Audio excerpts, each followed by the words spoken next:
આ છે ફૂલે સંગમ સોયાબીન.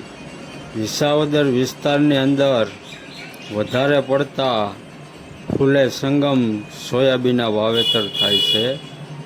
તો મિત્રો, તમારા વિસ્તારની અંદર ક્યાં સોયાબીન વાવો છો તેની કોમેન્ટ અમને જરૂર કરજો. અત્યારે મિત્રો આ પહેલા રાઉન્ડના સોયાબીન છે. અત્યારે ઘણો ટાઈમથી આ વરસાદ ચાલુ છે એટલે નીંદવાનું પણ વારો નથી આવ્યો. તો મિત્રો, અત્યારે અમે આ સોયાબીનની અંદર દવા છાંટવાની ચાલુ કરવાના છીએ. એટલે અમારા પંથકની અંદર વિસાવદર વધારે પડતા સોયાબીનનું વાવેતર થાય છે.